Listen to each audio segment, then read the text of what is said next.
हमने अपना पहला पार्ट आपको बनाया था जिसमें आपने 16 ही क्वेश्चन मात्र कराए थे, लेकिन बहुत ही स्पष्टली, बहुत ही क्लियर तरह से आपको मैंने समझाया था। मैं आज एक बार फिर आपको बता रहा हूँ कि आपको क्लियरिटी इतनी अच्छी हो जाएगी क्वेश्चन में, भले ही आपको वीडियो की क्वालिटी लो हो लेकिन वीडियो की क्लियरिटी एक नंबर हाई होगी, यानी कि आपको समझ एक नंबर की होगी। चाहे क्वालिटी में आप थोड़ा देख रहे होंगे कॉम्प्रोमाइज करना, लेकिन क्लियरिटी में आपको बहुत डेफिनेशन में इजीली तरीका से समझा रहा हूँ। और आपको ये पूरी जब सीरीज देख लोगे तो आपको बढ़िया तरह से ये सारा टेस्ट लगा पाओगे, अगर आप किसी भी एग्जाम की तैयारी कर रहे हो जिसमें भी कंप्यूटर आता है यूपी ट्रिपल एससी के। तो चलिए देर ना करते हुए अगला क्वेश्चन देखते हैं। 17वां क्वेश्चन हमारा था, क्योंकि 16 क्वेश्चन मैंने उसमें करा दिए है, ठीक है। अगर आपने नहीं देखी है तो ऊपर आई बटन में लिंक है, नीचे डिस्क्रिप्शन में भी उसका लिंक है, जाकर देखिएगा, ठीक है। अब आगे कोई मैं इसका इंट्रोडक्शन नहीं दूंगा, क्योंकि मैंने ये सब कुछ बता रखा है कि ये जो यूथ कंपटीशन की जो बुक है उसके जो कंप्यूटर का जो सिलेबस है उसका मैं वीडियो बना रहा हूँ, ठीक है। बाकी जब आप सीरीज पूरी फॉलो करेंगे तो आपको सारी चीजें समझ में आ जाएंगी, ठीक है। अब देखिए, ये देखा है कंप्यूटर सबसे आम प्रकार है जिसका उपयोग आमतौर पर, ये बोल रहा है द्विधारी संख्या। अब द्विधारी संख्या प्रणाली क्या होती है, यानी बाइनरी डिजिट यूनिट, ठीक है। बाइनरी डिजिट के बारे में बता रहा है। जो बाइनरी डिजिट होती है, बाइनरी डिजिट होती क्या है, ये चीजें आपको पता होंगी तब आप आसानी से कवर कर पाओगे कि बाइनरी डिजिट कहाँ होती है। तो बाइनरी डिजिट आपको पता होगा कि 0 और 1 को ही क्या कहते हैं, बाइनरी डिजिट कहते हैं। क्या कहते हैं, 0 और 1 को बाइनरी डिजिट कहते हैं, ठीक है। अब इन जो बाइनरी डिजिट है इन्हीं को हम क्या कहते हैं, हम इनको कहते हैं डिजिट। क्या कहते हैं, डिजिट, ठीक है, डिजिट बोलते हैं। अब जो डिजिट है, अब जो डिजिट है वो किससे मिलके बन रहा है वो आपको पता है, जिन दोनों से। अब जो जिन कंप्यूटरों में ये डिजिट प्रयोग होते हैं उन्हें क्या बोल देते हैं, उन्हें बोलते हैं डिजिटल। उन्हें क्या बोल देते हैं, डिजिटल कंप्यूटर। तो बस यही इसका आंसर हो जाएगा कि वो यही पूछ रहा है कि बाइनरी डिजिट का उपयोग किन में किया जाता है। तो भाई बाइनरी डिजिट का उपयोग जो किया जाता है वो किया जाता है डिजिटल कंप्यूटर में। किसमें किया जाता है, डिजिटल कंप्यूटर में। क्लियर है। चलिए नेक्स्ट देखते हैं, आप यहां से इसे रीड कर सकते हैं, ठीक है। अगला नेक्स्ट क्वेश्चन है हमारा। ये इस क्वेश्चन को मैं थोड़ा सा स्पेशली और अच्छी तरह से समझाऊंगा, ठीक है, क्योंकि इसमें इससे क्वेश्चन बहुत पूछे जाते हैं। जो 18वां क्वेश्चन है काफी इंपॉर्टेंट क्वेश्चन है, ठीक है। आप देख सकते हैं ग्राम विकास अधिकारी के एग्जाम में 2018 में ये पूछा गया है, ठीक है। तो क्या है कि जो 1943 में, ठीक है, 1943 में एक कंप्यूटर बनाया था किसने, JW मोचली और प्रोस्पर इकर्ड ने, ठीक है, जे प्रोस्पर इकर्ड ने। यहां से आप देख सकते हैं मोचली और प्रोस्पर इकर्ड ने, इन्होंने एक कंप्यूटर बनाया था, ठीक है। और ये पूछ रहे हैं कि जो कंप्यूटर था वो यांत्रिक हिस्से बनाए गए थे, कंप्यूटर को क्या कहा गया, यानी उस कंप्यूटर का क्या नाम था। सिंपल पूछ रहे हैं कि उस कंप्यूटर का पहले तो क्या नाम था, ठीक है। तो देखो उस कंप्यूटर का नाम सिंपल है, वही आंसर है, पर मैं इससे जो एक्स्ट्रा फैक्ट्स है वो भी मैं दूंगा क्या क्या था, ठीक है। तो उस कंप्यूटर का जो नाम था वो था एनी, ठीक है, एक। क्या था, एनी एक था, उस कंप्यूटर का नाम क्या था, एनी एक। अब देखो इन एनी एक में इसकी एनी एक की क्या फुल फॉर्म है। तो जो ई से होगा वो होगा इलेक्ट्रॉनिक, और जो एन से होगा वो होगा न्यूमेरिकल, और आई से होगा इंटीग्रेटेड। क्या होगा, इंटीग्रेटर। ए से एंड और सी से कंप्यूटर, यानी कि electronic numerical integrator and computer, ये कंप्यूटर था। और ये जो कंप्यूटर था वो पहला इलेक्ट्रॉनिक कंप्यूटर था। कैसा था, पहला इलेक्ट्रॉनिक कंप्यूटर था। पूछा जाए कि ये कैसा का पहला इलेक्ट्रॉनिक कंप्यूटर था, ये एनईएफ, यानी कि विश्व का पहला इलेक्ट्रॉनिक कंप्यूटर कौन सा था, एनईएक था। जो कब बनाया गया था, कि जो 1943 के दशक में, लगभग 43-46, यानी 46 में इसका संपूर्ण आविष्कार हो गया था, ठीक है। ये याद रखना है, 43 में तो ये पूछ रहे कि 43 में जो इन्होंने मशीन बनाई थी वो इसके हिस्से पुर्जे के साथ, लेकिन 46 में इसका संपूर्ण आविष्कार हो गया था, ठीक है, किसका, एनईएक का। अब जो एनईएक कंप्यूटर है वो यूनिवर्सिटी ऑफ पेनिसिल्वेनिया, ठीक है, जो यूएसए में है, यूनिवर्सिटी ऑफ पेंसिल्वेनिया, उसमें बनाया गया था, ठीक है। याद रखना है कि ये किसमें बनाया गया था, यूनिवर्सिटी ऑफ पेंसिल्वेनिया में बनाया गया था, ठीक है। कुछ बच्चे कंफ्यूज हो जाते हैं क्योंकि दो स्टेट कॉलेज पूछे जाते हैं, ठीक है। ये एनईए कंप्यूटर तो यूनिवर्सिटी ऑफ पेंसिल्वेनिया में बनाया गया था। एक और कंप्यूटर था जिसका नाम था एबीसी। कौन सा था, एबीसी। इसकी फुल फॉर्म क्या होती है, एटनस of very computer.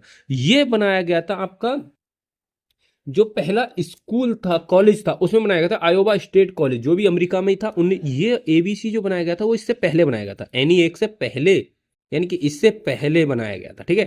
ABC, ABC वाला ये क्या है, और इससे पहले बनाया गया। ये कब बना दिया गया था, ये बनाया गया था 1937 में। कब बनाया था? 1937 में। कौन सा? एबीसी। और ये किस कॉलेज में बनाया गया? ठीक है, ये तो पेनिसिलिया में बनाया गया था। कौन सा? एनीएक। और ये बनाया गया था आयोवा स्टेट में। किसमें? आयोवा स्टेट, याद रखना है, आयोवा। ठीक है, इससे भी क्वेश्चन पूछे गए। आयोवा स्टेट कॉलेज में बनाया गया था, जो कि अमेरिका में स्थित है, यूएसए में स्थित है। ठीक है, यूएसए में स्थित है। तो ये आपको फैक्ट डाटा याद होना चाहिए। अब आपको एक चीज और बताता हूं कि जो ये कंप्यूटर था, ठीक है, तो इसको जो मशीन का प्रस्ताव रखा था, इसके जो एनईए कंप्यूटर बनाया था, तो इनने था, किसने बताया था? मैंने, मोचिलिना और इकार्ड ने। आपको सिंपल इनके जो कीवर्ड याद रखने हैं, आपको पूरा नाम याद नहीं रखना है। ठीक है, आप क्या रखेंगे? आप एक तो ये मोचली, ठीक है, किसी की मोच आ गई पैर में तो मोचली। ठीक है, ई कार्ड, ठीक है, ई कार्ड, जेम्सपेट ई कार्ड और मोचली, इन दोनों ने मिलकर एनईए कंप्यूटर बनाया था। एनईए की फुल फॉर्म है electronic numerical integrator and computer. And है, ए का मतलब एंड है, कुछ ऑटोमेटिक कर लेते हैं, ऑटोमेटिक नहीं है, एंड है। ए का मतलब क्या? एंड। ठीक है, 1946 के दशक में ये बनकर तैयार हुआ था। लेकिन इस कंप्यूटर की एक डाउनफॉल है, यानी कि एक निगेटिव पॉइंट क्या था? कि इस कंप्यूटर का एक निगेटिव पॉइंट ये था कि इसमें प्रोग्राम नहीं था। इस कंप्यूटर के अंदर क्या नहीं था? प्रोग्राम नहीं था। ठीक है, यानी कि प्रोग्राम इसमें इनपुट करने का कोई इसमें कुछ ऐसा नहीं होता था एनईए कंप्यूटर में। ठीक है, यानी प्रोग्राम स्टोर करने की सुविधा नहीं थी। यानी कि जो हम प्रोग्राम करते हैं, जो आजकल सॉफ्टवेयर अपलोड होते हैं, प्रोग्राम चलता है, ठीक है, वो इस कंप्यूटर में नहीं था। ठीक है, पर पहला इलेक्ट्रॉनिक कंप्यूटर था। ठीक है, और एलन ट्यूरिंग जो मैंने बताए थे पीछे आपको प्रीवियस वीडियो में, तो एलन ट्यूरिंग को आधुनिक साइंस का जनक कहा जाता है। उन्होंने ही इसका प्रस्ताव समझाया था कि इस प्रकार का कंप्यूटर बन सकता है। इसी वजह से आधुनिक साइंस का जनक एलन ट्यूरिंग, और ये गणितज्ञ थे। ये चीज मैंने आपको बताई। ठीक है, तो ये चीज आपको याद रखनी है। आई होप कि आपको क्लियर हो गया होगा ये। तो चलिए अगला क्वेश्चन देखते हैं। अगला क्वेश्चन है हमारा, the fundamental language of computer, यानी कंप्यूटर की मूल भाषा क्या है? तो देखो, कंप्यूटर की मूल भाषा क्या है, इससे पहले मैं आपसे एक क्वेश्चन करता हूं कि कंप्यूटर है क्या? क्या बताओगे आप? तो कंप्यूटर, जब कोई भी पूछे कंप्यूटर क्या है, तो कंप्यूटर एक मशीन है। कंप्यूटर क्या है? एक मशीन। और एक बात बताइए, जो एक मशीन है वो कौन सी भाषा समझेगा? वो तो मशीन ही भाषा समझेगा। तो इसका आंसर सिंपल हो जाएगा, मशीन लेवल लैंग्वेज। तो कंप्यूटर, हमेशा याद रखना, कंप्यूटर मशीन लेवल लैंग्वेज समझता है। अब मशीन लेवल लैंग्वेज कौन सी होती है? मशीन लेवल लैंग्वेज होती है यानी कि जिसमें कोडिंग हो, यानी कि 0 और 1 वाली भाषा समझता है। देखा होगा, जैसे ही कभी कभी आपका मोबाइल या कंप्यूटर एकदम हैक सा हो जाता है या एकदम सिस्टम हो जाता है, तो 0 1 में सब कोडिंग आ जाती है। वो मशीन लैंग्वेज में ही दिखा देता है आपको कि भाई यही भाषा समझता हूँ मैं, यही भाषा है। ठीक है, तो मशीन लेवल लैंग्वेज को समझता है कंप्यूटर। अब जो भाषाएं जो होती हैं वो 2 प्रकार की होती हैं। कितने प्रकार की? 2 प्रकार की। कौन कौन सी होती हैं? एक तो होती है HLL, यानी कि हाई लेवल लैंग्वेज। एच से क्या हो जाएगा? High level language. ठीक, HLL। अब जो HLL है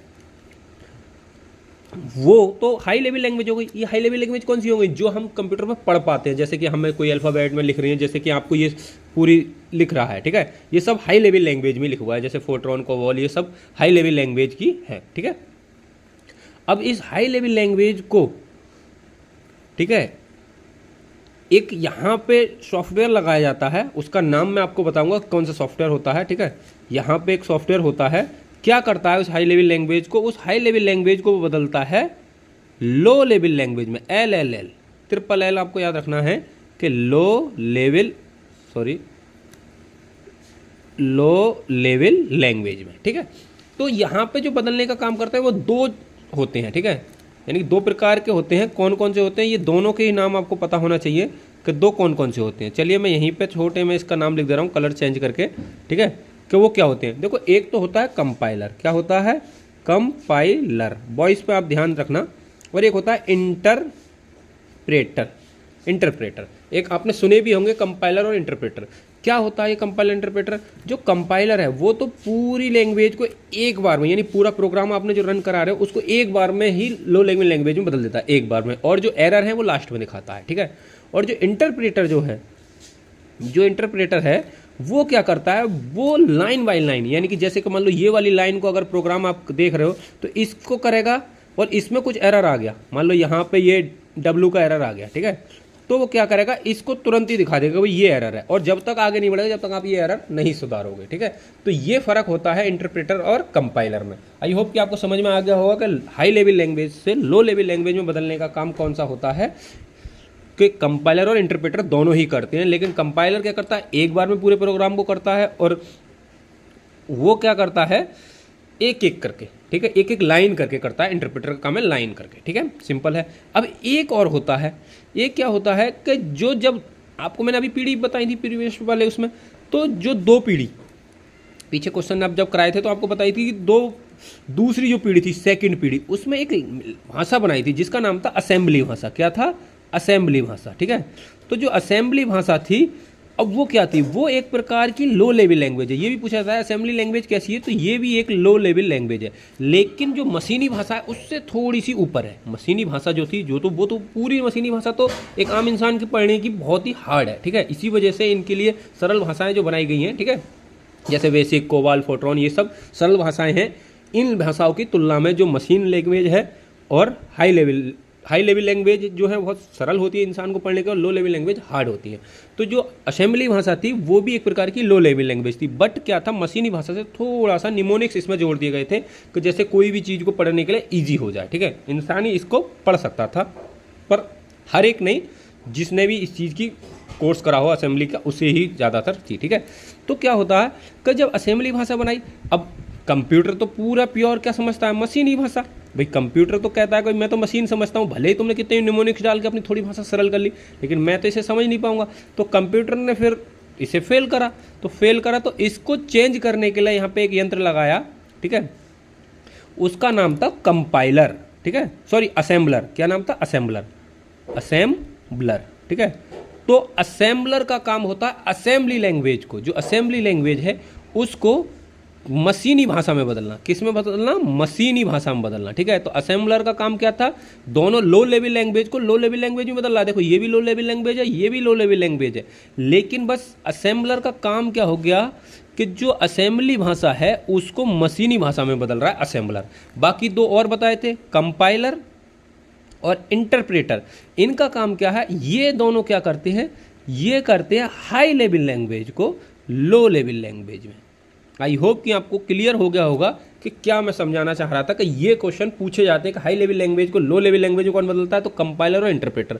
अब कंपाइलर का में भी पूरा प्रोग्राम एक साथ, इंटरप्रेटर में लाइन बाय लाइन। और असेंबलर क्या करता है? लो लेवल लैंग्वेज को लो लेवल लैंग्वेज में बदलता है। यानी कि असेंबली एक प्रकार की लो लेवल की भाषा है जो कि सेकेंड जनरेशन में आई थी, ठीक है। आई होप कि आपको ये चीज़ क्लियर हो गई होगी। तो चलिए अब देखते हैं अगले। तो ऐसे ही आपको क्लियर करके चलना है सारा फैक्ट, ठीक है। तो आप यहाँ से देख सकते हैं कंप्यूटर की मूल भाषा है कौन सी? मशीनी भाषा, जो कि 0-1 पर चलती है। आप देख सकते हैं 2 अंक 0-1 पर कोडिंग होती है, ठीक है। और प्रोसेसिंग करने की ये सबसे निचली स्तर की भाषा वही लो लेवल लैंग्वेज है, ठीक है। मैंने बताया लो लेवल लैंग्वेज में दो लैंग्वेज आती हैं, एक तो मशीनी भाषा, ठीक है, और दूसरी आप कमेंट बॉक्स में करिएगा कौन सी बताई थी, अभी बताई थी, ठीक है। चलिए अगला देखते हैं 20 क्वेश्चन। थोड़ा सा देखो, मैं फिर आपसे बोल रहा हूँ कि थोड़ा सा मेरी वीडियो में आपको ये तो कंप्रोमाइज़ करना पड़ेगा कि मैं डिटेल में समझाने की कोशिश करता हूँ, क्योंकि एक बार आप आगे बढ़िया तरह से समझ गए तो आगे आने वाले क्वेश्चन को ईजी कर पाओगे, ठीक है, बहुत ईजीली। क्योंकि क्वेश्चन से ही हम सारा डाटा, एक क्वेश्चन में ही सारा डाटा कलेक्ट कर पाएँ अच्छी तरह से, तो आगे के क्वेश्चन ईजी हो जाते हैं। बस मेरी यही खास है, ऐसे ही मैं पढ़ाता हूँ, वैसे ही पढ़ाने की कोशिश करता हूँ। ये नहीं कि सिर्फ मैं इसकी हिंदी पढ़ पढ़ के सुना देता और ख़त्म, वो चीज़ नहीं। अगर मुझे करना ही होता तो आपको PDF प्रोवाइड कर दूँ, आप भी समझ लोगे। तो यही चीज़, कुछ एक्स्ट्रा फैक्ट आपको जरूर मिल रहे होंगे जो बुक में भी नहीं है और इस PDF में भी आपको नहीं होंगे, ठीक है। तो ये इसीलिए जब वीडियो अच्छी लग रही है तो लाइक जरूर करके जाएं, क्योंकि बहुत मेहनत लगती है इन चीज़ों को कलेक्ट करने में और चीज़ों को समझाने में, ठीक है। तो अब देखते हैं आगे क्या है कि जो स्टोर्ड प्रोग्राम, ठीक है, आर्किटेक्चर। अब आर्किटेक्चर मैंने बताया था कौन थे, ठीक है, न्यूबॉर्न, ठीक है, जॉन वॉन न्यूमैन जो थे वो आर्किटेक्चर कहे जाते हैं। किसके? जो कंप्यूटर के आर्किटेक्चर किसके कहते हैं? जॉन न्यूमैन को। तो बोल रहा है कि अवधारणा किसने दी? सिंपल है, बस देखो यहीं से आंसर मिल गया। अवधारणा आर्किटेक्चर किसने दी? तो आर्किटेक्चर की अवधारणा दी थी जॉन वॉन न्यूमैन ने। मैंने अभी पीछे आपको पिछले उसमें समझाया था, तो एक बार आपने क्लियर कर लिया तो आपको याद हो जाएगा, ठीक है। जॉन वॉन न्यूमैन ने, देख सकते हो, आर्किटेक्चर की अवधारणा दी थी, ठीक है। अब इन्होंने, जो न्यूमैन थे, इन्होंने क्या करा था, इनका भी थोड़ा सा मैंने आपको पीछे भी बता दिया, फिर मैं थोड़ा सा रिवाइज करा रहा हूँ कि इन्होंने क्या करा था कि जो डाटा, ठीक है, और जो प्रोग्राम होता था, ठीक है, उसको स्टोर करने का काम भी इन्हीं ने किया था। उसको एक सॉफ्टवेयर के तौर पे स्टोर करने का काम एक ही में, डाटा और प्रोग्राम को एक ही मेमोरी में स्टोर किया था, ठीक है। मान लो उस समय कंप्यूटर में एक प्रकार की कोई मेमोरी लगा दी तो उसमें डाटा भी स्टोर हो रहा है और प्रोग्राम भी स्टोर हो रहा है। तो यही काम करा था जॉन वॉन न्यूमैन ने, ठीक है। इसी वजह से जॉन वॉन न्यूमैन को आर्किटेक्चर ऑफ फादर, ठीक है, यानी कंप्यूटर के आर्किटेक्चर जनक कहा जाता है, नो इन्हीं को, ठीक है। तो याद रखना है कि फादर ऑफ कंप्यूटर आर्किटेक्चर किसे कहा जाता है, जॉन वॉन न्यूमैन को, जॉन वॉन न्यूमैन को, ठीक है। चलिए बाकी आप यहाँ से डिटेली पढ़ सकते हैं। देखो यही चीज़ जो मैं बता रहा था वही चीज़ है, ठीक है, कि जो प्रोग्राम और डाटा दोनों को एक ही मेमोरी में स्टोर किया था उन्होंने, ठीक है, दोनों को कंप्यूटर की मेमोरी मतलब एक ही मेमोरी में स्टोर किया था, बस ये इनका फैक्ट था, ठीक है। इसी वजह से इन्हें आर्किटेक्चर का क्या कहा जाता है, फादर कहा जाता है, कंप्यूटर ऑफ आर्किटेक्चर कहा जाता है, ठीक है। नेक्स्ट है कि जो 5वीं पीढ़ी थी, ठीक है, आई होप कि आपको चीज़ें समझ में आ रही होंगी अच्छी तरह से, ठीक है। क्या बोल रहा है कि निम्नलिखित में से 5वीं पीढ़ी के कंप्यूटर कौन से होते हैं। अब देखो 5वीं पीढ़ी कौन सी है, 5वीं पीढ़ी अभी चल रही है। देखो पहली पीढ़ी, सेकंड, थर्ड और फोर्थ, ठीक है, और फिफ्थ। क्या था, इनको मैं एक बार यहाँ पे रिवाइज करा दे रहा हूँ, सिर्फ वॉइस से करूँगा, आप सुनना। कि पहली पीढ़ी में जो कंप्यूटर हुआ करते थे वो वैक्यूम ट्यूब के बना करते थे। कैसे बने करते थे, वैक्यूम ट्यूब के, ठीक है। वैक्यूम ट्यूब इसमें प्रयोग की जाती थी प्रोसेसिंग करने के लिए। दूसरी जो पीढ़ी के जो कंप्यूटर थे उसमें क्या प्रयोग होता था, उसमें होती थी जो ट्रांजिस्टर थे, ट्रांजिस्टर का प्रयोग हुआ करता था, ठीक है। यहाँ पे मैं वैक्यूम ट्यूब लिख दे रहा हूँ, ठीक है, यहाँ पे ट्रांजिस्टर टी लिख दे रहा हूँ, ठीक है। और जो तीसरी पीढ़ी के जो कंप्यूटर थे उसमें आईसी चिप जो थी, इंटीग्रेटेड सर्किट चिप, जो JS किल्बी ने बनाई थी, ठीक है, आईसी का प्रयोग किया जाता था तीसरी पीढ़ी के कंप्यूटर में। और जो चौथी पीढ़ी के कंप्यूटर हैं उसमें VLSI क्या हो प्रयोग होता था, BL, ठीक है, VLSI, ठीक है, वेरी लार्ज स्केल इंटीग्रेटर, ठीक है, VLSI। और जो 5वीं पीढ़ी है जो अभी चल रही है वर्तमान में उसमें ULSI, ठीक है, अल्ट्रा लार्ज, ठीक है, अल्ट्रा लार्ज स्केल इंटीग्रेटर, यानी कि क्या ULSI और AI का प्रयोग हो रहा है, ठीक है। ये पीढ़ी आपको याद रखनी है, ठीक है, इनके टाइमिंग मैंने पीछे आपको बता दी। तो अब बस यही पूछ रहा है कि 5वीं पीढ़ी में क्या हो रहा है, तो भाई 5वीं पीढ़ी में आर्टिफिशियल इंटेलिजेंस यानी AI का प्रयोग हो रहा है, ठीक है। देखो अब सारे आप आंसर निकाल दोगे जो मैंने बता दी। ये किस में, VLSI किस में, तीसरी पीढ़ी में, ट्रांजिस्टर किस में, दूसरी पीढ़ी में, वैक्यूम ट्यूब किस में, पहली पीढ़ी में, ठीक है। आप आसानी से कर पाओगे। और IC अगर आता तो कौन सी, तीसरी पीढ़ी में, सिंपल है, ठीक है। तो अब अगला देखते हैं। तो ऐसे ही आपको चीज़ें याद करनी है। आई होप आपको क्लियर तरह से समझ में आ रहा होगा। पहले जो कैलकुलेटर था, यांत्रिक कैलकुलेटर था, उसको किसने बनाया था। देखो इसका सिंपल आपको 3 फैक्ट याद रखने हैं। तो जो पहला जो कैलकुलेटर था, ठीक है, क्या था, पहले तो कैलकुलेटर, कंप्यूटर नहीं था, कैलकुलेटर था, ठीक है। और जो कैलकुलेटर था वो बनाया था ब्लेज पास्कल ने। किसने बनाया था, ब्लेज, ठीक है, ब्लेज पास्कल, एक तो याद रखना है।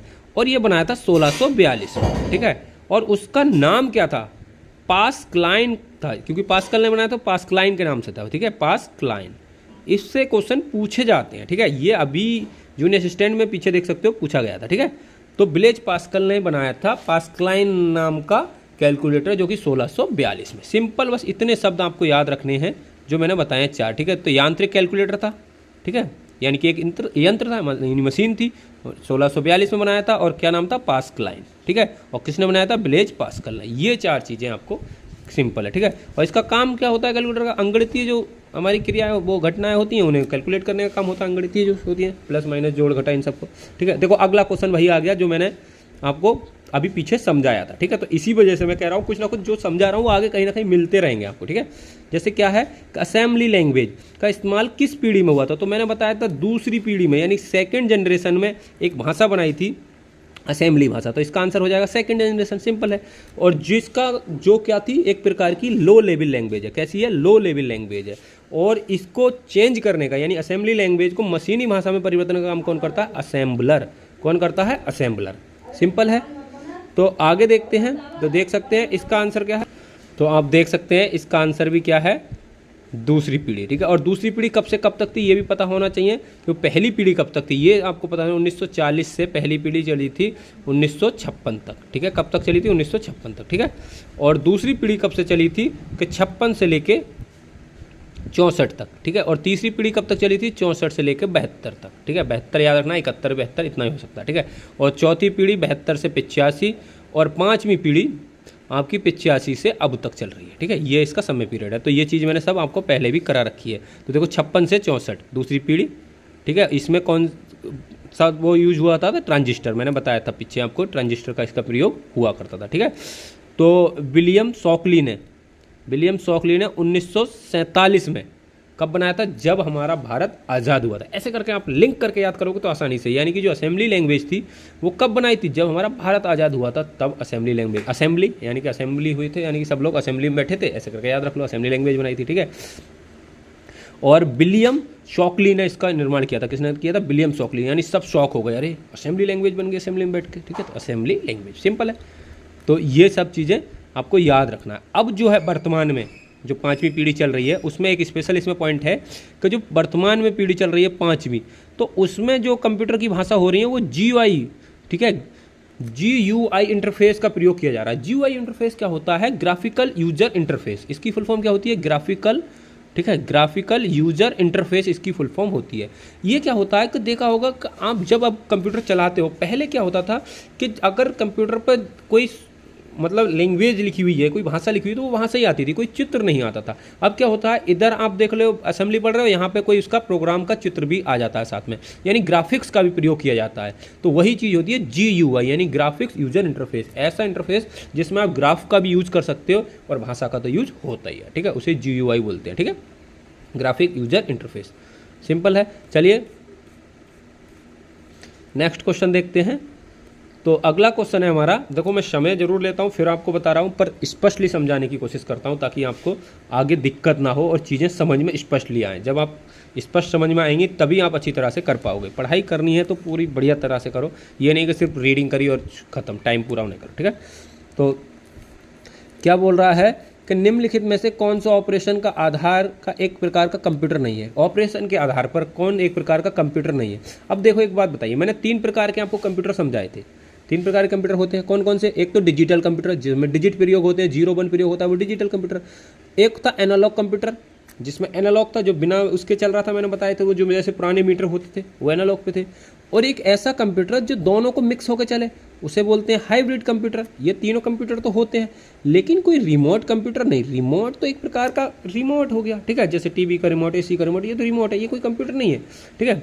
तो यही इसका आंसर हो जाएगा, नहीं कौन सा है? रिमोट, ठीक है। तो सिंपल है, आप पढ़ के इसका आंसर निकाल लेते। तो चलिए अगला क्वेश्चन देखते हैं। अगला क्वेश्चन है कि किसे आधुनिक कंप्यूटर का जनक कहा जाता है? तो ये तो सिंपल क्वेश्चन है, ये मैंने आपको बार बार 2-3 बार करा दिया कि आधुनिक जो कंप्यूटर है, कंप्यूटर के जनक किसे कहा जाता है? तो चार्ल्स बेबेज को कहा जाता है। क्यों कहा जाता है ये पता होना चाहिए कि 1837 में इन्होंने एनालिटिकल इंजन बनाया था, इसी की वजह से इन्हें कंप्यूटर का जनक कहा जाता है। विश्लेषणात्मक इंजन आप देख सकते हैं, ये इंजन इन्होंने बनाया था, ठीक है, जिसे इंग्लिश में क्या बोलते हैं? एनालिटिकल इंजन, ठीक है, 1837, ठीक है। डिजिटल कंप्यूटर का जनक इन्हें माना जाता है। अगला क्वेश्चन है कि पहली पीढ़ी के कंप्यूटर में क्या प्रयोग होता था? तो देखो ये चीज़ मैंने बहुत आपको स्पष्टली इस वजह से पहले ही सारे क्वेश्चनों में करा दी, ठीक है, कि पहली पीढ़ी के कंप्यूटर में क्या प्रयोग होता था। तो पहली पीढ़ी के कंप्यूटर में क्या होता था? वैक्यूम ट्यूब का प्रयोग होता था। तो देख सकते हो ऑप्शन नंबर ए में ही रखा है, वैक्यूम ट्यूब, ठीक है, सिंपल है। इसका आंसर हो जाएगा वैक्यूम ट्यूब। अब सेकेंड पीढ़ी के में क्या होता था? ये सेकेंड पीढ़ी में होता था और ये पहली में होता था, ठीक है, ये पता होना चाहिए। ये गियर्स और ये सब ये तो यंत्र है, ठीक है, पर ये पूछा जा रहा है कंप्यूटरों में क्या प्रयोग होता था, तो वैक्यूम ट्यूब, सिंपल है, ठीक है। यहाँ देख सकते हैं पहला, और पहला कंप्यूटर कौन सा था जो, तो उसका नाम था ENIAC। क्या था? ENIAC। ये चीज़ भी मैंने आपको बताई है कि कौन सा कंप्यूटर था, ENIAC। और ENIAC की फुल फॉर्म भी मैंने आपको बताई थी। ENIAC की फुल फॉर्म सभी बच्चे कमेंट बॉक्स में कमेंट में करें कि ENIAC की फुल फॉर्म क्या है, ठीक है। इस क्वेश्चन के साथ मैं पूछ रहा हूँ कि आप देखते हैं कितने बच्चे को याद रही ENIAC की फुल फॉर्म, ठीक है।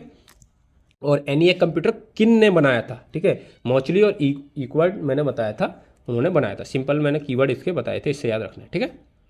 और इसमें क्या प्रयोग होता था देख सकते हो, तो निर्वात नलिका यानी कि वैक्यूम ट्यूब, और ये चीज़ इंपॉर्टेंट है, ठीक है। तो पंच कार्ड जो प्रोसेसिंग के लिए जो प्रयोग होता था वो पंच कार्ड का प्रयोग होता था, ठीक है। और स्टोरेज के लिए यानी कि स्टोरेज के लिए जो प्रयोग होता था वो होता था चुंबकीय ड्रम का, ठीक है। स्टोरेज यानी संग्रहण का मतलब स्टोरेज के लिए प्रयोग होता था चुंबकीय ड्रम। जैसे आज के टाइम पे हम स्टोरेज के लिए जो चिप वगैरह प्रयोग करते हैं वही चीज़ उस टाइम के कंप्यूटरों में प्रयोग होती थी, ठीक है। तो अगला है जो कंप्यूटर की दूसरी पीढ़ी। अब देखो दूसरी पीढ़ी की बात चल रही है, तो दूसरी पीढ़ी का भी मैंने बताया था क्या होता था, ट्रांजिस्टर का प्रयोग होता था। तो दूसरी पीढ़ी का क्या हो जाएगा, ट्रांजिस्टर। तीसरी पीढ़ी का बताइएगा क्या होता था, तीसरी पीढ़ी का ये है, तीसरी पीढ़ी का है, ठीक है। तो दूसरी पीढ़ी में क्या प्रयोग होता था, ट्रांजिस्टर का प्रयोग होता था, ठीक है। जिसे शुद्ध हिंदी में ये शब्द आपको देखने हैं, ठीक है। प्रथनको बोलते थे, लेकिन इंग्लिश वर्ड देगा ज़्यादा था, ट्रांजिस्टर इंग्लिश में तो देगा ही ट्रांजिस्टर लिख के, ठीक है। अब चलो इन चारों ऑप्शनों को एक बार बताता हूँ मैं कि देखो ये किस में होता था, पहली पीढ़ी में ये वाला, तीसरी पीढ़ी में और ये वाला चौथी पीढ़ी में, और पांचवी पीढ़ी में AI और ULI, ठीक है, ULSI, अल्ट्रा लार्ज, ठीक है, स्केल इंटीग्रेटर, ठीक है, और VLSI का वेरी लार्ज स्केल इंटीग्रेटर, ठीक है, इसकी फुल फॉर्म होती है। तो दूसरी पीढ़ी में क्या प्रयोग होता था, ट्रांजिस्टर का प्रयोग होता था, यही आपको याद रखना है, ठीक है। दूसरी पीढ़ी कंप्यूटर निर्वात की जगह क्या होता था, ट्रांजिस्टर का प्रयोग, ठीक है। क्या होता था, निर्वात की जगह। पहली पीढ़ी में क्या होते थे, निर्वात, और अब क्या होते हैं, ट्रांजिस्टर। ये सस्ता और बिजली की कम कीमत की खपत करता था, ठीक है। यानी कि पहली पीढ़ी से थोड़े से सस्ते थे और बिजली की भी कम कीमत की खपत करते थे, सिंपल है। अगला है, काफ़ी अच्छा क्वेश्चन है ये, ठीक है। पर चलिए इस क्वेश्चन में एक और स्पेशल बात बताऊंगा इस क्वेश्चन के साथ, ठीक है, ताकि आपको ये चीज़ सीखने मिलेगी। क्या बात बताऊंगा वो इस क्वेश्चन को कराने के बाद। भारत का सबसे शक्तिशाली, जो भारत का सबसे शक्तिशाली सुपर कंप्यूटर, जिसका नाम क्या है, प्रत्यूष, ठीक है, किसने बनाया था, IITM द्वारा बनाया गया था, ठीक है। जो मौसम विभाग विज्ञान द्वारा स्थापित कहाँ किया गया था। देखो तो स्थापित पूछे तो ये हुआ था पुणे में, ठीक है। कहाँ हुआ था, पुणे में, ठीक है, सिंपल है। तो ये स्थापित तो पुणे में हुआ था। अब इससे संबंधित क्वेश्चन क्या मैं इंपॉर्टेंट बात बताने वाला था, चलिए पहले इसका आंसर आप देख लीजिएगा कि पुणे ही है, ठीक है। पर इससे संबंधित जो डाटा है, डिटेल है, इससे संबंधित मैं बताऊंगा यहाँ पे, ठीक है, क्योंकि इसका तो पुणे आंसर हो गया। अब इसका देखो जो सॉल्यूशन है उसके अनुसार मैं आपको समझाऊंगा क्या स्पेशल बताने वाला था। कि ये देखो कि क्वेश्चन आया है वर्ष 2019 में, ठीक है, जो वर्ष 2019 में आया है। तो जब उस समय ये क्वेश्चन आया था, उस समय सबसे तेज कंप्यूटर सुपर था प्रत्यूष, जो IITM द्वारा बनाया गया था, सिंपल है। यानी उस समय का, यानी कि 2019-20 का कंप्यूटर प्रत्यूष था, ठीक है। और जो पुणे में स्थापित किया गया था, कहाँ किया गया था, पुणे में स्थापित किया गया था, ठीक है। ये बात आपको याद रखनी है। अब आज के टाइम पे अगर पूछा जाए, जो आज जैसे कि 2026 में, कब, 2026 में, जो भी जुलाई के टाइम पे मैं बात कर रहा हूँ, तो आज के टाइम पे अगर पूछा जाए कि सबसे तेज सुपर कंप्यूटर कौन सा है, तो उसका नाम होगा ऐरावत। कौन सा होगा, ऐरावत। ये चीज़ मैंने पीछे भी आपको बता दी है। तो आज के टाइम में सबसे तेज सुपर कंप्यूटर भारत का, ये भारत की बात चल रही है, भारत का शक्तिशाली कंप्यूटर की बात चल रही है, तो भारत का सबसे तेज सुपर कंप्यूटर आज के टाइम पे है ऐरावत। कौन सा है, ऐरावत। उस समय था ये, ठीक है। प्रत्यूष कंप्यूटर भारत का सबसे तेज सुपर कंप्यूटर था, देखो यहाँ पे बात दी गई है, था, है नहीं, था, है कौन सा, ऐरावत है। और इसकी एक बात और खास है कि ये टॉप 500 में शामिल है, टॉप 500 सुपर कंप्यूटरों में इसका नाम है, किसका, ऐरावत का। और जो सुपर कंप्यूटर हैं, अब देखो इसके एक मेन चीज़ इसमें से मैं बताऊंगा कि जो सुपर कंप्यूटर हैं वो क्या है, वो पेटाफ्लक्स, ठीक है। इनको क्या होता है, पेटाफ्लक्स में इसकी गणना की जाती है, ठीक है। काफ़ी तेज होते हैं, देख सकते हो एक सेकंड में कई अरब गणनाएं करके देते हैं सुपर कंप्यूटर, एक सेकंड में, ठीक। तो ये चीज़ आपको पता होना चाहिए। अब देखो अगला क्वेश्चन है, उसी टाइम पे आया था, तो ये देखो किसी और डिपार्टमेंट के एग्जाम में आया था, ये किसी और के, ये देखो कैन सुपरवाइजर के एग्जाम में 2019 में भी आया था। तो दोबारा रिपीट कर दिया कि निम्नलिखित में से कौन 2018 में स्थापित भारत का सबसे तेज सुपर कंप्यूटर। तो देखो उस समय के मुकाबले में अगर देखा जाएगा तो उस समय का आंसर तो प्रत्यूष होगा, क्योंकि उस समय प्रत्यूष ही सबसे तेज सुपर कंप्यूटर था जब ये क्वेश्चन पूछा गया था उस समय। तो देखो यहाँ पे इस बुक ने ये चीज बहुत अच्छी स्पष्ट की है कि प्रश्न काल के समय, प्रश्न काल के समय का मतलब जिस समय प्रश्न पूछा गया है उस समय प्रत्यूष था, उस समय क्या था, प्रत्यूष भारत का सबसे तेज सुपर कंप्यूटर था, ठीक। लेकिन आज, लेकिन इन्होंने भी कुछ, क्योंकि ये भी अभी पुरानी लेटेस्ट नहीं है, अपडेटेड नहीं है, तो इस वजह से इन्होंने आज के टाइम पे एक दूसरा बता दिया। पर मैं रियल जो बताऊंगा, क्या बोल रहे हैं यहाँ पे पढ़िएगा, ये तो आपको बता ही दिया मैंने कि इसकी जो सुपर कंप्यूटर की गति है वो पेटाफ्लक्स में मापी जाती है। किस में मापी जाती है? इसकी गति पेटाफ्लक्स में मापी जाती है, ठीक है। जैसे जो हमारे नॉर्मल कंप्यूटर है उसकी गीगाबाइट में मापी जाती है, ऐसे इसकी पेटाफ्लक्स में मापी जाती है, ठीक है। अब जो आज के टाइम पे जो बोल रहे हैं वर्तमान में जो सुपर कंप्यूटर है वो परम सिद्धि है, मैं बोलूँगा अब 2026 में भी परम सिद्धि नहीं है। हाँ था, ये 2023-24 तक परम सिद्धि था, 2023-24 तक ये परम सिद्धि था, ठीक है। लेकिन अब जो है आज के टाइम पे लेटेस्ट मैंने बताया कौन सा है? ऐरावत। कौन सा है? ऐरावत। तो ऐरावत सुपर कंप्यूटर आज के टाइम पे। क्यों? चलिए अब आप कहोगे सर तो ये क्यों, ये लेटेस्ट क्यों नहीं है इसमें? क्योंकि ये अपडेटेड नहीं है अभी, ठीक है, क्योंकि ये 2023-24 में छपी होगी, उसी टाइम की ये बुक है। तो अब देखो क्या था, मैं आपको समझा दे रहा हूँ कि जो ऐरावत है, ठीक है, वो 2025-26 का सबसे लेटेस्ट सुपर कंप्यूटर है भारत का। उसके नीचे है परम सिद्धि, ठीक है, जो उस समय तो परम सिद्धि अपने आप में टॉप पे होगा, जब ऐरावत नहीं बना था तब तो परम सिद्धि टॉप पे था, ठीक है। और परम सिद्धि के नीचे है प्रत्यूष, ठीक है। ये इनका सीक्वेंस है। तो ये 10 आपको दिख रहे होंगे स्क्रीन पे, ये 10 भारत के सुपर कंप्यूटर का ये सीक्वेंस है, ठीक है। तो आई होप कि आपको चीज़ समझ में आ गई होगी कि ऐरावत है आज के टाइम पे, यानी कि 2026 में। अभी कुछ और अपडेट होगा तो अपडेटेड वीडियो में आपको लाता रहूँगा, ठीक है। आई होप कि आपको समझ में आ रहा होगा, ठीक है। अगला है क्वेश्चन कि कौन सा बोल रहा है, कौन सा इच्छानुसार डेटा को, ठीक है, डेटा को स्टोर करता है, प्रोसेस करता है और पुनः प्राप्त करता है। तो ऐसा कौन है भाई? ऐसा तो एक ही चीज़ है, कंप्यूटर। कंप्यूटर ही डेटा को प्रोसेस कर सकता है, पुनः प्राप्त कर सकता है। पुनः प्राप्त मतलब कोई चीज़ उसमें स्टोरेज है उसे दोबारा हम ले सकते हैं, ठीक है, और प्रोसेस कर सकता है और स्टोर भी कर सकता है। तो ये सब कंप्यूटर का काम है। तो कंप्यूटर के वर्क के अनुसार ये क्वेश्चन पूछ लिया गया था। तो कोई ये क्वेश्चन कितनी बार कितने एग्जामों में रिपीट हुआ है कि कंप्यूटर के जनक कौन है, ठीक है। तो कंप्यूटर के जनक कौन है? Charles Babbage. अब सभी बच्चे मुझे बताएंगे ये जनक क्यों है, इसका कमेंट में अब आंसर आ जाना चाहिए कि क्यों है, ठीक है, क्योंकि मैंने बहुत बार ये रिपीट कर दिया। अब देखो हमें कितनी टाइम ज़्यादा लग रहा है? नहीं लग रहा, क्योंकि शुरू में मैंने आपको ज़्यादा चीज़ें समझा दी। तो यही फ़ायदा होता है कि अच्छी चीज़ें जब शुरू में समझ लेंगे। तो देखो ये काफ़ी अच्छा क्वेश्चन आया है, इसको समझेंगे, इसको थोड़ा समझाऊंगा अभी मैं कि कंप्यूटर बनाने वाला पहला विश्वविद्यालय आधारित प्रयास क्या था। तो देखो कंप्यूटर बनाने का जो पहला विश्वविद्यालय आधारित प्रयास था वो किसका था, पहले तो ये पूछा जाता है, ठीक है। तो भाई वो पहला कंप्यूटर था कौन सा जो विश्वविद्यालय में बना था? तो वो उसका नाम था AVC कंप्यूटर, यानी एटनासॉफ्ट वेरी कंप्यूटर। इसकी फुल फॉर्म क्या है? एटनासॉफ्ट, ए से हो जाएगा एटनासॉफ्ट, वी से वेरी और सी से कंप्यूटर, एटनासॉफ्ट वेरी कंप्यूटर, ठीक है। जो किसने बनाया था? ये जो बनाया था वो जॉन, चलिए मैं यहाँ पे नाम लिख दे रहा हूँ, किसने बनाया था? जॉन, ठीक है, जॉन विंसेंट ने, विंसेंट, हाँ विंसेंट, सेंट छिड़का था उन्होंने, मुझे याद आ गई, विंसेंट, ठीक है, विंसेंट ने बनाया था ये, ठीक है। और ये कंप्यूटर वैक्यूम ट्यूब पर आधारित था। जो एटनासॉफ्ट वेरी कंप्यूटर था ये वैक्यूम ट्यूब पर ही आधारित था। लेकिन ये बनाने वाली जो यूनिवर्सिटी थी, ठीक है, वो थी आयोवा यूनिवर्सिटी। कौन सी थी? Iowa university. और ये कहाँ पर है आयोवा यूनिवर्सिटी? ये है USA, यानी कि अमेरिका में, ठीक है। इसने ये बनाया था पहला कंप्यूटर, आयोवा यूनिवर्सिटी ने। कब बनाया था? तो ये बना था 1937 के दशक में, 1937 के टाइम पे, ठीक है। उसके बाद क्या हुआ, एक और कंप्यूटर बना जिसका नाम क्या था, चलिए मैं उसके बारे में बता दूं, ठीक है, क्योंकि बच्चे कंफ्यूज होते हैं उस पर। एक और कंप्यूटर बना जिसका नाम था ENIAC। क्या था? ENI, ठीक है, एक electronic numerical integrator and computer. And है यहाँ पे, याद रखना, ए का मतलब एंड है, ठीक है, क्योंकि बार बार इसी वजह से समझा रहा हूँ ताकि आपको याद हो जाए चीज़ें, ठीक है।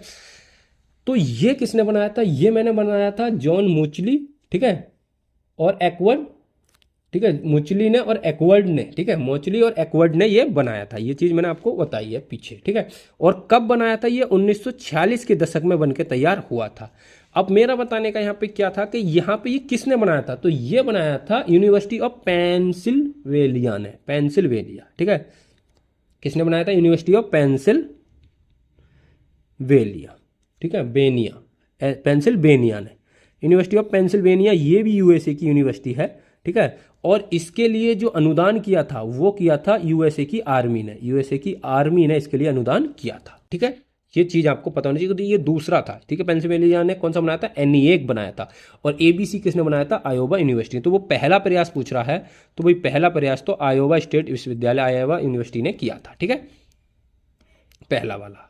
आई होप कि आपको ये चीज़ क्लियर हो गई होगी। चलिए यहाँ से आप देख सकते हैं, ठीक है, ये पढ़ सकते हैं पूरा जो चीज़ मैंने आपको समझाई है, ठीक है। तो एबीसी कंप्यूटर बनाया था, एटनस ऑफ वेरी कंप्यूटर बनाया था, ठीक है। एटनस ऑफ वेरी कंप्यूटर इसकी पूरी फुल फॉर्म है। और जॉन विंड सैंड ने, सैंड छिड़का था मैंने बनाया, ठीक है, सैंड ने बनाया था। और ये छात्र क्लिपबोर्ड वेरी के द्वारा बनाया गया था। और 1937 के टाइम में 42 के बीच ये बना था, ठीक है। और पहला प्रयास था, ठीक है, सिंपल है। और किसने बनाया था, तो ये पहला प्रयास मैंने बताया था आयोवा स्टेट यूनिवर्सिटी ने बनाया, ठीक है। ये मेन डाटा आपको पता होना चाहिए, ठीक है। अब देखो अगला काफ़ी अच्छा क्वेश्चन है, तो थोड़ा सा मैं इसका जूम कम कर ले रहा हूँ ताकि आपको चीज़ें समझ में आ जाए, ठीक है, एक ही बार में। तो अब देखो यहाँ पे क्या है कि यहाँ पे मैचिंग करनी है आपको, मैचिंग द फॉलोइंग वर्ड, यानी मैच करना है। तो बोल रहा है कंप्यूटर का नाम है ए जी सी, ठीक है, AGC यानी Apollo guidance computer. Apollo guidance computer क्या है, कि अपोलो गाइडेंस कंप्यूटर है क्या, पहले तो ये पूछ रहा है अपोलो गाइडेंस कंप्यूटर क्या है, ठीक है। अपोलो गाइडेंस कंप्यूटर के बारे में बताना है। यहाँ पे दूसरा पूछ रहा है कि अपोलो गाइडेंस कंप्यूटर का भंडारण क्षमता, तो भंडारण क्षमता क्या होगी, तो भंडारण क्षमता का ऑप्शन से ही पता चल जाएगा, कहीं कहीं ऑप्शन में भंडारण क्षमता बताएगा। देखो भंडारण का यहाँ पे कार्य बताया है, ठीक है, यहाँ पे लेकिन भंडारण क्षमता पूछिए, तो क्षमता तो केबी या बिट्स या इसमें होगी। तो देखो इसकी भंडारण क्षमता इसने बताई है ये है, ठीक है। तो इसका क्योंकि 64 केबी का है, एजीसी किसका 64 केजी, तो इसका तो हो जाएगा दूसरा, यानी कि दूसरे का ए, ठीक है। यहाँ पे मैं लिख ले रहा हूँ कि दूसरे का तो ए हो गया। अब ये कंप्यूटर कौन सा है, तो कंप्यूटर यहाँ पे देखो क्या बोल रहा है कि वजन 70 पाउंड, आयतन इतना, तो ये कंप्यूटर की पहचान हो गई। तो भाई ये कौन सा हो गया, एक का हो गया बी, ठीक। अब ऐसा ऑप्शन देख लो जिसमें 2 का ए और 1 का बी, ठीक है, सिंपल इनसे ही मिल जाए। तो 2 का ए, एक ही ऑप्शन मिला, ठीक है। यहाँ आप देख सकते हो ये वाला ऑप्शन है, ये वाला देख सकते हो, ठीक है। 2 का, 1 का क्या बताया था मैंने, 1 का बी, ठीक है। तो 1 का बी, सॉरी 1 का बी ये वाला है, ठीक है, 1 का बी, 1 का बी, दो ऑप्शन मिले, लेकिन 2 का ए, एक ही ऑप्शन मिला, ठीक है। तो इससे आंसर आसानी से हत्ते आपके आ जाएगा, ठीक है। जब आपको और चारों चीज़ें पढ़ोगे तो आपको आसानी से सारी चीज़ें कन्वर्ट हो जाएंगी, क्लियर हो जाएंगी। देखो यहाँ से आप क्लियर कर सकते हो कि आधुनिक लैपटॉप है, क्योंकि लैपटॉप है तो प्रोसेसर करने का काम होगा, प्रोसेसिंग करने का काम होगा।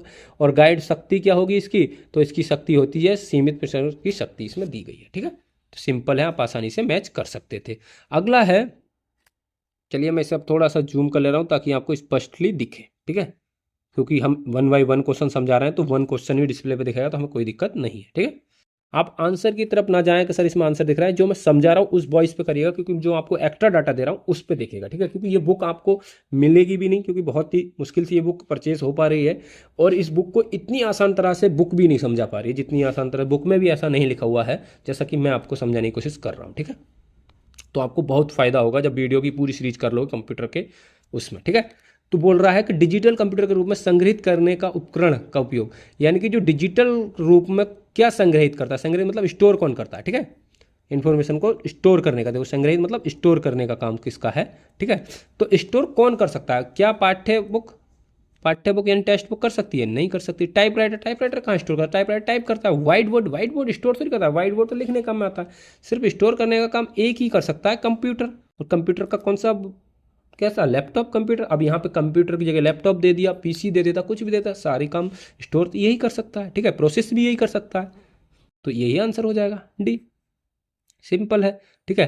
अब देखो इन जो ऑप्शन अलग दिए इनको मैं समझा दे रहा हूँ, ठीक है। जैसे पाठ्य बुक दिया है, ये एक भौतिक फिजिकल वस्तु है, जैसे किताब का एक भौतिक ही तो हम उसे छू सकते हैं, ठीक है, ना कि एक डिजिटल है, सिंपल है। तो डिजिटल वाला पूछा था तो इस वजह से ये आंसर होगा नहीं। ये एक मैकेनिकल डिवाइस है, जो टाइपराइटर है एक मैकेनिकल है, मैकेनिकल मतलब एक मशीन टाइप की है, ठीक है। तो जो कागज पर क्या करता है, अक्षर छापता है, देखा होगा टाइपराइटर, ठीक है। डिजिटल डेटा का संग्रहण नहीं करता भाई, वो क्वेश्चन पूछा डिजिटल डेटा का कौन संग्रहण करता है, डिजिटल डेटा का नहीं कर सकता ये संग्रहण, ठीक है, कौन, टाइपराइटर। जो व्हाइट बोर्ड है उसका काम क्या है, ये जानकारी को अस्थायी रूप से हाथ से लिखी जानकारी, यानी जो व्हाइट बोर्ड होता है हाथ से लिखी जानकारी, यानी लिखते तो हैं हम लेकिन हाथ से लिख सकते हैं। तो इस वजह से सिर्फ डिजिटल डिवाइस एक ही है जिसका नाम है इस ऑप्शन के अनुसार लैपटॉप, ठीक है। कंप्यूटर होता वो भी इसका आंसर होता। अगला है कि जो कंप्यूटर का प्राथमिक उद्देश्य क्या है। देखो कंप्यूटर का मेन उद्देश्य क्या है, कंप्यूटर करता क्या है। तो कंप्यूटर का मेन उद्देश्य होता है कभी डाटा को, जो डाटा होता है उसको प्रोसेस करता और आउटपुट के तौर पे दिखाना, ठीक है, यही तो मेन काम होता है। अब देख सकते हैं ये मेन काम है, ये 3 मेन काम आपको याद रखने हैं कंप्यूटर के। एक तो इनपुट लेना, ठीक है, यानी इनपुट लेता है पहले कंप्यूटर, इनपुट यानी कि जो हम कच्चा देते हैं, और इनपुट के तौर पे क्या देते हैं हम उसे डाटा देते हैं। डाटा क्या होता है, डाटा होता है कच्चा रॉ मटेरियल, यानी कि ऐसा फैक्ट जिसका कोई अपना मीनिंग ना हो, ठीक है। जैसे मैंने आर, ठीक है, वो ARM दिया उसे, अब उसने प्रोसेस करके हमें क्या सजेस्ट करता है, कभी राम के बारे में बात कर रहे हो क्या आप, ऐसे सजेस्ट करता है, आपका फ़ोन भी करता हो जब आप गूगल पे कुछ गलत टाइप कर देते होगे तो ये प्रोसेस करके जो देता है ये हमें प्रोसेस करके देता है आउटपुट, ठीक है। तो हम क्या दे हमने तो दिया ARM, लेकिन उसने क्या दे दिया हमें राम सजेस्ट करके, ठीक है। तो क्या हुआ, ये क्या हो गया, ये कहलाएगा आउटपुट और ये हो जाएगा इनपुट, और बीच में इसने ठीक करने का काम किया, उसे बोलते हैं प्रोसेस, ठीक। तो ये 3 काम हो गए, प्रोसेस, इनपुट, आउटपुट। तो पहले इनपुट, फिर प्रोसेस, फिर आउटपुट। अब इनपुट किसका लेता है, ये चीज भी क्वेश्चन पूछी जाती है कि इनपुट लेता है डाटा का, इनपुट किसका लेता है, डाटा का, फिर उसको प्रोसेस करता है, तो प्रोसेस डाटा का भी प्रोसेस होगा, ठीक है, उसमें भी प्रोसेस। फिर उसके बाद क्या देता है हमें, ये डाटा को क्या बना देता है, डाटा को बना देता है वो इंफॉर्मेशन, क्या बना देता है, इंफॉर्मेशन, ठीक है। तो इंफॉर्मेशन बना देता है, डाटा का क्या बना देता है, इंफॉर्मेशन। इंफॉर्मेशन क्या बोलते हैं, सूचना, ठीक है। तो सूचना के तौर पर हमें दे देता है, ठीक है। तो अब देखते हैं इसका अनुसार ये क्या है, ड्राइंग, डिजाइनिंग, नहीं, मनोरंजन। हाँ, प्राथमिक उद्देश्य तो मनोरंजन नहीं है, ठीक है भाई। प्राथमिक मतलब पहला काम क्या होगा, हाँ मनोरंजन कराता है लेकिन प्राथमिक उद्देश्य में नहीं है ये, ठीक है। सेकेंडरी उद्देश्य है, हाँ मनोरंजन के लिए हम मनोरंजन कर सकते हैं। गेमिंग, हाँ गेमिंग भी कर लेते हैं लेकिन प्राथमिक तौर पे नहीं, सबसे पहले गेमिंग के लिए हम ये काम कर रहे हैं, नहीं। प्राथमिक काम में तो ये आएगा डेटा का भंडारण, हाँ डेटा का स्टोरेज करना, प्रसंस्करण करना यानी कि प्रोसेस करना, और डाटा का पुनर्प्राप्त करना यानी रिवील डाटा, ठीक है। डाटा को दोबारा हम अगर कोई चीज स्टोर कर दिए तो उसे दोबारा प्राप्त कर सकते हैं, ये है इसका मुख्य कार्य, ठीक है, ऑप्शन नंबर डी। तो ये इसका मुख्य कार्य होगा प्राथमिक तौर पर, ठीक है। बाकी कार्य तो ये सारे हो जाते, गेमिंग भी खेलते ही हैं, मनोरंजन भी करते हैं, लेकिन वो प्राथमिक पूछ रहा था, ठीक है। तो प्राथमिक उद्देश्य तो इसका यही होगा, ठीक है, स्टोर करना, प्रोसेस करना और डाटा को रिवील करना, रिवील मतलब दोबारा प्राप्त करना, ठीक है। अगला देखते हैं, ये तो मैंने बहुत बार करा दिया, इस टाइप के जो कि आपको कौन सी पीढ़ी में कौन सी वो बनी थी। पहली पीढ़ी में क्या था, पहली पीढ़ी में था वैक्यूम ट्यूब, ठीक है। पहली पीढ़ी में क्या था, पहली पीढ़ी में वैक्यूम ट्यूब, ठीक। दूसरी पीढ़ी में क्या था भाई, दूसरी पीढ़ी में था ट्रांजिस्टर, ठीक। तीसरी पीढ़ी में क्या था, तो अब ऑप्शन के अनुसार ही हम देख लेंगे कौन सा है, ठीक है। ये तो आपको याद ही हो गया होगा कि कौन सा है इसमें। देखो अब इसमें सब यहीं से मैच कर दे रहा हूं मैं।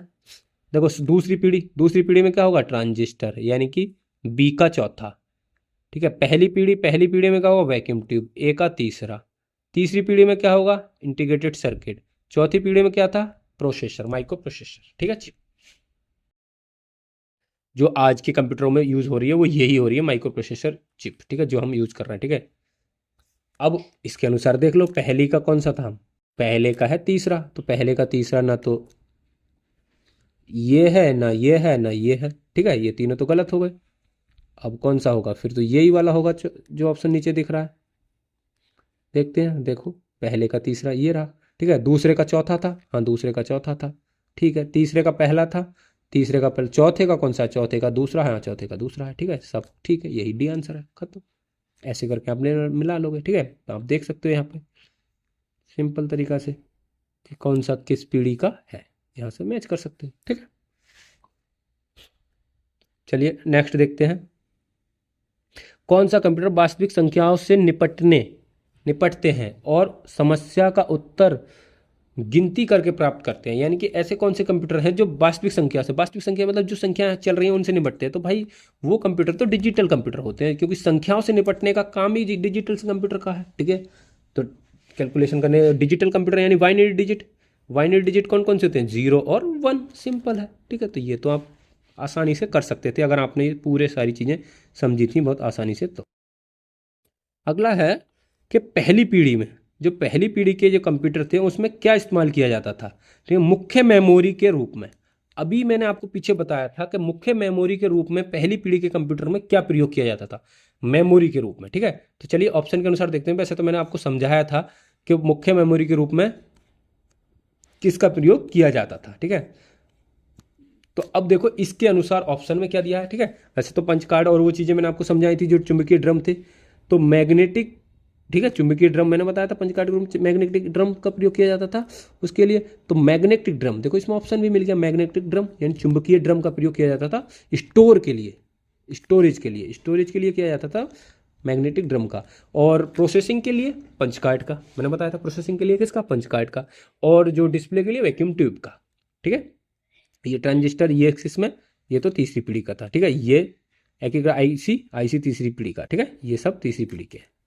आई होप कि आपको समझ में आ रहा होगा। मैग्नेटिक ड्रम का प्रयोग किया जाता है, देखो यहाँ से आप समझ सकते हैं कि चुंबकीय ड्रम का प्रयोग किया जाता था मेमोरी डिवाइस के रूप में, यानी कि स्टोरेज के रूप में मैग्नेटिक डिवाइस। ठीक है, और सर्किट में वैक्यूम ट्यूब का प्रयोग किया जाता था सर्किट में। ठीक है, जोड़ने के लिए। ठीक है, और डेटा स्टोर करने के लिए चुंबकीय ड्रम मैंने अभी बताया मुख्य मेमोरी के रूप में प्रयोग किया जाता था। ठीक है, पंच कार्ड का प्रयोग किसके लिए किया जाता, प्रोसेसिंग करने के लिए किया जाता था। ठीक है, ये तीन चीज़ें आपको याद रखनी है, पंच कार्ड, वैक्यूम ट्यूब और चुंबकीय ड्रम, प्रथम पीढ़ी के हैं तीनों। ठीक है, कंप्यूटर सिस्टम के दो मुख्य घटक हैं। तो कंप्यूटर सिस्टम के दो मुख्य घटक कौन से हैं, तो देखो कंप्यूटर सिस्टम के दो मुख्य घटक हैं सॉफ्टवेयर और हार्डवेयर। सिंपल है। अब देखो सॉफ्टवेयर और हार्डवेयर होते क्या है, आपने कंप्यूटर देखा होगा। ठीक है, इस प्रकार कंप्यूटर होता कैसे। अच्छा, कुछ बच्चों को ये लगता है कि कंप्यूटर सिर्फ यही डिवाइस कंप्यूटर नहीं, जिस चीज़ से हम मैकेनिकल चीज़ यूज़ करें वो सारे कंप्यूटर ही होते हैं। ठीक है, इस प्रकार का एक, ठीक है, मान लो एक कंप्यूटर है और यहाँ पे होता है सीपीयू। कुछ बच्चों को क्या लगता है, चलो ये भी मैं समझा देता हूँ। ठीक है, क्योंकि जो न्यू बिगनर है उनके लिए समझा रहा हूँ, बाकी जिन्होंने पढ़ा होगा कंप्यूटर उन्हें तो पता ही होगा। ठीक है, जो न्यू है उनके लिए, उनकी सोच, उनकी थिंकिंग के लिए बता रहा हूँ कि उनकी थिंकिंग क्या चलती होगी। उन्हें लगता है कि ये है कंप्यूटर, ये कंप्यूटर है। ठीक है, मैं बोलूँगा नहीं, ये कंप्यूटर नहीं है, कंप्यूटर है ये वाला। ठीक है, जिसको हम क्या बोलते हैं, सीपीयू। क्या बोलते हैं, सीपीयू। ठीक है, सेंट्रल प्रोसेसिंग यूनिट, यानी कि ये प्रोसेस करता है, मेन प्रोसेसिंग करने का काम इसका, ये सारी चीज़ें इससे कनेक्ट होती हैं। इसको तो बोलते हैं मॉनिटर। क्या बोलते हैं, मॉनिटर। ये तो कीबोर्ड होता है। ठीक है, कीबोर्ड ये तो पता ही होगा, ये माउस होता है। ठीक है, तो सीपीयू इसको मेन कंप्यूटर ये है। इसमें भी एक प्रोसेसर, मदरबोर्ड के अंदर एक चिप लगी होती है, वो मेन प्रोसेसर, वो सीपीयू का प्रोसेस करने का काम करती है। ठीक है, तो अब जो आपको ये दिख रहे हैं ये सब कंपोनेंट क्या है, हार्डवेयर। ये सब क्या है, कंपोनेंट हार्डवेयर। जैसे कीबोर्ड हम छू सकते हैं, जिसे हम छू लें वो है हार्डवेयर, जिसे नहीं छू, आप देखा हो कंप्यूटर के अंदर छोटे छोटे आइकन होते हैं, जैसे आप गेम खेलते हो यहाँ पे ये छोटे छोटे सॉफ्टवेयर टाइप के होते हैं, जैसे एमएस वर्ड, एमएस एक्सेल, ये सब होते हैं, वो सब क्या है, हार्डवेयर, सॉफ्टवेयर। वो सब क्या है, सॉफ्टवेयर। ठीक है, और ये जो हमें छू रहे हैं ये सब क्या है, हार्डवेयर। ठीक है, तो सॉफ्टवेयर हार्डवेयर समझ में आ गया होगा, जिन्हें छू लें वो हार्डवेयर, जिन्हें नहीं छू पाए वो सॉफ्टवेयर। ठीक है, दो मुख्य घटक होते हैं, देखो सिंपल भाषा में किताब ने भी ऐसी समझाया है। ठीक है, भौतिक उपकरण होते हैं, यानी भौतिक मतलब जिन्हें देख लें हम आसानी से छू लें। ठीक है, हम छू सकते हैं, आसानी से छू सकते हैं। ठीक है, ये क्या है, प्रोग्राम और निर्देशकों का समूह होता है। सॉफ्टवेयर क्या होता है, प्रोग्रामों का समूह होता है। ठीक है, पूछा जाता है क्वेश्चन कि सॉफ्टवेयर क्या होता है, सॉफ्टवेयर होता है प्रोग्रामों और निर्देशों का समूह। निर्देश मतलब जो आदेश हम देते हैं उनका समूह। ठीक है, और हार्डवेयर को कार्य करने का निर्देश देता है, कि हार्डवेयर को ये आदेश देता है, कभी तुम प्रिंटर को आदेश दिया, कभी तुम प्रिंट करो, तो हम कंप्यूटर में प्रिंटर से तो नहीं बोलते अभी प्रिंट करो, हम कंप्यूटर में कमांड देते हैं, प्रिंट वाले पे क्लिक करा, प्रिंटर अपने आप प्रिंट दे देगा। ठीक है, हमने म्यूजिक स्टार्ट किया, स्पीकर अपने आप बोलने लगा, तो वही चीज़ हम सॉफ्टवेयर के तहत कमांड दे रहे हैं और हार्डवेयर हमें उसका आउटपुट देता है। ठीक है, अब इसके सॉफ्टवेयर में जैसे operating system, web browser, driver, ये सब क्या है, सॉफ्टवेयर के उदाहरण है। ठीक है, आई होप कि आपको बहुत अच्छी तरह से समझ में आ रहा होगा। ठीक है, आगे है कि 1981 में कंप्यूटर के इतिहास में कौन सी महत्वपूर्ण घटना थी। तो देखो 1981 के टाइम में क्या हुआ था कि जो IBM नाम की एक कंपनी थी, जिसका फुल फॉर्म भी पूछा जाता है इंटरनेशनल बिजनेस मशीन। क्या है, इंटरनेशनल बिजनेस मशीन। ठीक है, तो उन्होंने अपने एक PC का परिचय कराया था। उसने क्या कराया था, एक अपने कंप्यूटर का परिचय कराया था। यही इसका आंसर होगा। ठीक है, IBM। ठीक, और उस PC का नाम भी देखो, आप देख सकते हो यहाँ से, क्या उसका नाम था, IBM PC 5150। ठीक है, तो यहाँ से क्रांति शुरू हो गई थी, कहाँ इन्होंने एक अपना कंप्यूटर बनाया था, प्रतीक बनाया था, ठीक है, IBM ने। IBM की फुल फॉर्म मैंने अभी बताया था, इंटरनेशनल बिजनेस मशीन, ठीक है। अगला है कि बाइनरी संख्या, ठीक है, का दशमलव में समतुल्य है। यानी कि ये जो आपको बाइनरी डिजिट दिख रहा है, ये है बाइनरी डिजिट। बाइनरी डिजिट क्या होते हैं? 0 1 0 1, इनमें ही कन्वर्ट होगा, या तो 1 1 1 0 1। इसको अब हमें दशमलव यानी डेसिमल में बदलना है। तो चलिए मैं आपको दोनों तरीके सिखाता हूँ आज, कि बाइनरी से डेसिमल में कैसे बदलेंगे और डेसिमल से बाइनरी में कैसे बदलेंगे, ठीक है।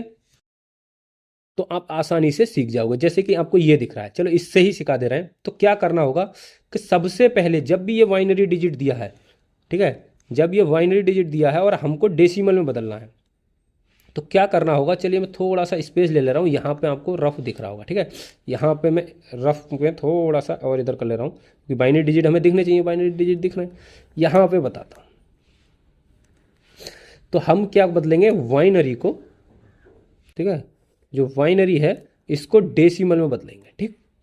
तो अब बाइनरी को हम लिखेंगे कैसे? जब भी हम बाइनरी को लिखेंगे इस साइड से लिखेंगे, उल्टी साइड से, ठीक है। जैसे यहाँ से शुरू हुई, तो यहाँ से लिखना शुरू करेंगे 1, कितनी बार 1 है? 4 बार, 1 1 1 1, ठीक। उसके बाद 4 बार 0 है, क्योंकि इसी को बदलना है, 0 0 0 0, ठीक। और उसके बाद 3 बार 1 है, उल्टी तरफ से लिखना है, ये बात याद रखनी है, ठीक है। एक बार में सीख लेना बढ़िया तरह से, ठीक है। अब क्या करना है? अब जब हम डेसिमल में बदलेंगे तो इसको मल्टीप्लाई करेंगे। क्या करेंगे? मल्टीप्लाई, ठीक है। सबको मल्टीप्लाई करनी है। किससे मल्टीप्लाई करनी है अभी बताऊंगा, ठीक है। एक बार मैं पहले सारे मल्टीप्लाई के चिन्ह लगा दूं, ताकि मैं फिर कलर चेंज करूंगा आपको समझाने के लिए, ठीक है। किससे मल्टीप्लाई करनी है? 2 की पावर से। सबसे पहले यहाँ 2 की पावर लेंगे सबसे कम, यानी कि 0, 2 की पावर 0, फिर 2 की पावर 1, क्योंकि बाइनरी मतलब 2 डिजिट, यानी कि 2 डिजिट का होता है। अब 2 डिजिट की पावर में बना ली, डेसिमल बना रहे हैं तो डेसिमल की पावर क्या होती है? 0 से 9 तक होती है, ठीक है, 10 तक। तो वही डेसिमल पावर में हम बना रहे हैं इसे, ठीक है। तो 2 की पावर 2, 2 की पावर 3, 2 की पावर 4, 2 की पावर 5, 2 की पावर 6, ये याद होनी चाहिए आपको 2 की पावर, ठीक है। 2 की पावर 7, 2 की पावर 8, 2 की पावर 9 और 2 की पावर 10, ठीक। ये पावर हो गई इनकी। अब क्या होगा? अब जो भी इनका डाटा आएगा वो इन्हें निकाल लेंगे। जैसे किसी भी नंबर की पावर 0 होती है, ये बात आपको याद रखनी है कि किसी भी नंबर की पावर 0 होती है उसका मतलब होता है 1। क्या होता है? 1। Any number power of 0 equal to 1, ठीक है। किसी नंबर की पावर अगर 0 है तो मैथ में उसे बोलते हैं 1। ये याद रखना, 0 नहीं होता है, किसी नंबर की पावर अगर 0 है तो उसका आंसर 1 होता है, ठीक है। अब आप कहोगे सर 0 की पावर 0 तब भी 1 होगा? नहीं, 0 का ऐसा नहीं है, ठीक है। बाकी नंबर की बोल रहा हूँ, ठीक है, एनी नंबर अदर डिजिट। तो अब यहाँ पे क्या आ जाएगा? यहाँ पे 1 है, 1 की गुणा 1 से होगा तो 1 आएगा, ठीक है, क्योंकि 1 की गुणा। यहाँ पे 2 की पावर 1 यानी कि 2, तो यहाँ पर आ जाएगा 2। अब यहाँ पे 2 की पावर 2 कितना होता है? 4, तो यहाँ पर आ जाएगा 4, ठीक। 2 की पावर 3 यानी कितना होता है? 8, ठीक है। अब 2 की पावर 4 है, कितना भी करेंगे, लेकिन 0 से जब गुणा करेंगे, जब हम किसी भी नंबर की 0 से गुणा कर देते हैं तो उत्तर 0 आता है, चाहे वो कितना ही बड़ा हो। तो यहाँ तो सीधे आ जाएगा 0। तो जहाँ 0 वाले हैं वहाँ तो टेंशन लेनी नहीं है, वहाँ तो सीधे 0 0 लिख दिया करो, ठीक। अब यहाँ से आता है 2 की पावर 8। जो 2 की पावर 8 है वो कितनी होती है? देखो 2 की पावर 8 आपको पता होना चाहिए क्या होता है, यहाँ डबल होती है। 2 की पावर हमेशा डबल होती है। जैसे 2 की पावर 1 क्या है? 2, तो 2 की पावर 2 क्या है? 4, यानी कि 2 का डबल 4, और 4 का डबल 8, 8 का डबल अगला 16। तो ऐसे ही 2 की पावर जो 8 होती है वो कितनी होती है? वो होती है 256। जब आप निकालोगे तो आपको याद आ जाएगा 256 होती है। अब 256 का डबल कितना होता है? 512। तो 2 की पावर 9 होती है 512, और 2 की पावर 10 होती है 1024। अब जो नंबर आए हैं, ठीक है, चलिए मैं एक बार कलर फिर चेंज कर ले रहा हूँ, ये वाला जो नंबर आए उन सबको ऐड कर लो। देखो यहाँ से यहाँ तक जो नंबर आए उनको मैं ऐड कर रहा हूँ, क्योंकि 8 और 2 10 और 15, यहाँ इनका टोटल आ रहा है 15, ठीक। ये सभी ऐड होने हैं और इन सबको ऐड कर ले रहा हूँ मैं। इन सब का टोटल क्या आएगा? 6 4 10 2 12 के 2, कितने हो गए? 7 और 1 8, 8 और 1 9, ठीक। और ये हो गए 7 और ये हो गया 1, और इसमें ये वाले जो 15 हैं ये भी ऐड कर दो, ठीक है। चलो मैं यहाँ पे ऐड कर दे रहा हूँ, क्योंकि जोड़नी तो ऊपर लिख के जोड़ रहे नीचे। तो ये कितने हो गए? 7, ये हो गया 0, ये हो गया 8, क्योंकि इधर 10 का हक हासिल 8 और 1 1, तो क्या आ गया? 1807। तो यही इसका आंसर है। तो आई होप कि आपको समझ में आ गया होगा कि बाइनरी डिजिट से डेसिमल में कैसे कन्वर्ट करेंगे, तो जो दिया है पहले उल्टी तरफ से लिख लो और उसमें 2 की पावर से जितने दिए हैं उसमें 2 की पावर से गुणा कर लो, और जो आए 0 आए तो 0, 1 आए, और बस ये पता नहीं किसी नंबर की पावर अगर 0 होती है तो उसका 1 होता है, ठीक है। और उन सब का जो मान आए उसे टोटल करके निकाल दोगे तो डेसिमल मैन आ जाएगा। ये तो डेसिमल का आ गया, तो आई होप समझ में आ गया होगा। चलिए अब मैं किसी नंबर का वाइनरी डिजिट निकाल के दिखाता हूँ, ठीक है। कोई छोटा ही नंबर लेता हूँ ताकि आपको डेसिमल टू वाइनरी पता चल जाए, ठीक है। तो ये समझ में आ गया, आप इसका स्क्रीनशॉट भी ले सकते हैं, ठीक है। बैक करके ले लेना, पीछे हटा के, कोई टेंशन नहीं है। तो अब अगले समझते हैं, जब आपके पास क्या आ जाए डेसिमल में दिया, जैसे कि मुझे दे दिया 68 डेसिमल, ठीक है, 68 डेसिमल का दे दिया, ठीक है, 68 डेसिमल, ठीक है। इसको वाइनरी में बदलिए, ठीक है, वाइनरी में बदलिए। 20 में 20 से दिखा रहा हूँ, ये किससे दिखा रहा हूँ, डी से, ठीक है, ये डी से। तो अब वाइनरी कैसे, तो 68 जो लिखा है उसको ऐसे करके एक लाइन काढ़िएगा, ठीक है, और यहाँ पे लिख लीजिएगा 68, ठीक, इस प्रकार से एक लाइन और काट लीजिएगा। अब क्या करना है, आपको 2 से भाग देना शुरू करना है। कितने से, 2 से, 2 से इसे भाग दोगे। जब ये पूरा कट जाए, सुनना मेरी बात को, वॉइस को सुनना, जैसे मैं कलर चेंज कर ले रहा हूँ, देखो 2 से मैं इसको भाग दूंगा, ये साइड से भाग दे के दिखा दे रहा हूँ आपको, वैसे तो आपको आती होगी। 68 से मैं 2 को भाग दूंगा तो क्या है, 2 3 6, 2 चौकाट, पूरा पूरा कट गया। जब ये पूरा पूरा कटेगा तो यहाँ पे लेना है 0, क्या लेना है, 0, ठीक। और जब ये अब 2 से काटो, 2 तिया, जितनी बार में कटा वो यहाँ पे आ जाएगा, और जो पूरा पूरा कटा तो 0, ठीक है। अगला देखो, फिर 2 से काटते हैं, 2 से कट जाए, क्योंकि सम संख्या हमेशा 2 से कट जाती है, सिंपल होगा, तो 2 से कटने वाली संख्या पहचान हो जाएगी, ये 2 से 0, तो आप देखते ही लगा दो, सम है 0 0, यहाँ भी 0 ही आएगा, पर इसका आधा आना चाहिए ना, 17। अब अगला देखिएगा, अगला क्या है, अब ये 2 से, अब ये 2 से नहीं कटेगा तो कितनी बार में कटेगा ये देखिएगा, 2 अट्ठे 16, यानी 8 बार में, ठीक है। एक बचा, वो एक यहाँ लिखेंगे, ठीक, 2 अट्ठे 16, ठीक है, 8 बार में वो एक बचा। अब फिर 2 से काटेंगे तो 4 बार में, ठीक, तो यहाँ पे जब पूरा पूरा कट गया तो 0, और फिर 2 से काटेंगे, 2 दूनी 4, तो यहाँ पे 2 बार में, फिर 2 से काट लेंगे तो यहाँ पे 1, और यहाँ पे जब पूरा पूरा कटेगा, सॉरी, यहाँ पे जब पूरा पूरा कटाए तो क्या आएगा, 0 आएगा, ठीक। तो अब बाइनरी डिजिट कैसे लिखेंगे, यहाँ से शुरू करेंगे, जो लास्ट में शेष बचा है, बस। तो यहाँ से लिखेंगे, क्या लिखेंगे, 1 0 0 0, ठीक है, ये वाले 0 तीनों पीछे से, फिर 1, फिर 0,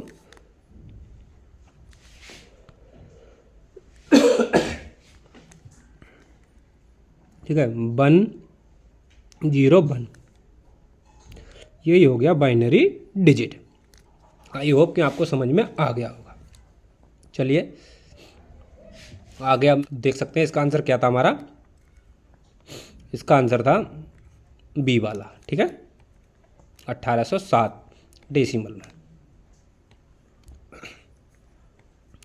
यहाँ से आप समझ सकते हैं, ठीक है, वही चीज़ इन्होंने करी है, 2 की